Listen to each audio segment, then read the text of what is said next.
Hey guys, LEL here bringing you my thoughts on gaming news today. First up, Seth Killian is leaving Capcom to work for Sony Santa Monica Studios. Now Seth Killian, he's the combat advisor behind games like Street Fighter 4 and Marvel's Capcom. And he said that he wanted to leave Capcom because apparently all the things they had him doing and working on so many projects that he would have to move to Japan to get them all in his schedule, and that's not something he wanted. He wanted to start designing games again, apparently. So he headed off for Sony Santa Monica Studios, and I gotta say, that's kind of exciting. I mean, the guy behind all the combat in Street Fighter and Marvel's Capcom, designing a game with the people who made God of War, that's pretty exciting. And speaking of Capcom, a new trailer, a 10-minute long trailer for Project X Zone, the collaboration between Capcom, Sega, and Namco Bandai is out, and it shows you a bunch of the characters, a bunch of the combat, how the game's gonna look on the 3DS, and how it looks exactly how I thought it would. For any of you who know about Super Robot Wars, it's a kind of Japanese game. One came out for the DS previously, and it's very similar like that, made by Namco Bandai, and it's basically a 2D sprite game where it's more like a battle strategy, kind of like Valkyria Chronicles, if any of you have ever played that as well, where basically you have a certain amount of points or energy on your turn, and you can mix up different moves that consume different amounts of energy to end your turn, and you can mix and match. And to get a better grasp of it, just look at the video. It's really good. It's all in Japanese. It's not translated, but it's really exciting. It shows you a lot of gameplay and a lot of the characters doing a lot of their special moves, and it's pretty cool. I'm intrigued.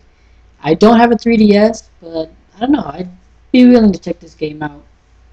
Another news is I've been hearing a lot of talk about remakes and if they're good or bad, and personally, I think they're good.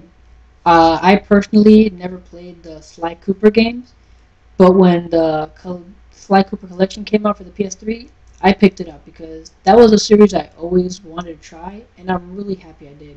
Because I beat all three games now, and now I'm super excited for 4, and I'm really excited for that game.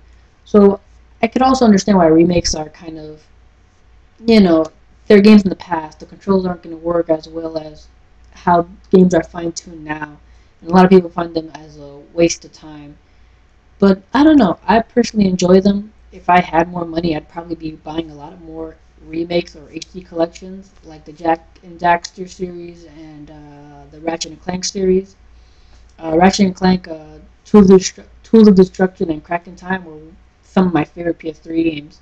And to go back and replay the originals, that'd be fantastic to me. But you know, don't have the money. But if I ever do, you can bet I'm going to pick them up. Which actually is a good thing. It's a good thing for me to think about for the game I'm trying to replay. If you know what I'm talking about, watch my previous video and you know what I am. And on that, there was an article on IGN asking if religion should be removed from video games. Now, the game in the article is called Smite. It's an online game, and it depicts the Hindu goddess Kali, and she's fighting and other gods or whatever, however you say. And apparently, some Hindu leader is not really happy with it. Now, I'm not getting into that game per se because I'm not Hindu. I don't pretend to know any knowledge about them. But the article itself about religion in video games, I'm I am a religious person, and I do believe in God. But at the same time, I find nothing wrong with religion in games as long as there's context, like it brings context to the game. You know what I'm saying? Like if they're just adding in demon and angels just to spurn, Christianity or something like that, it has to flow within the game. Don't just spout nonsense. You know? I personally have heard people, befall other religious people befall like games like Devil May Cry for their demonic showings and all that crazy stuff with the devil and all that. But I find nothing wrong with that because, like I said before, there's context to it. It's not there just to be there. It's actually pivotal to the plot and all that. So in general, in all of it, I would say I find nothing wrong with religion being in games as long as it's done respectfully and it has purpose. There's context within the religion or the story that justifies the religious undertones of that game. So, I don't know. As far as the game Smite is, I'm not sure what the article went into detail of how what the problems were with that game. I personally, from what I've read, I I don't think it's that big of a deal. Again, I don't want to offend anyone. From what I've seen, like he says, the depiction of Kali is pornographic, and I don't see it that way because a lot of pictures that they had posted up of Kali shows her almost without clothing at all. While in the game, it shows her, it shows her with, kind of scantily clad, but she's a warrior. She's fighting other gods, and other stuff like that. So they're by no means are they demeaning her. But at the same time, I, like I said, I don't know the stance on the Hindu people on this. I don't know anything about that. It's just my opinion. But maybe I'm wrong. If it is, I would believe that the developer should remove the goddess from the game. But I don't know. I'll keep my eyes on that just to see how it is. And in other news, what was it?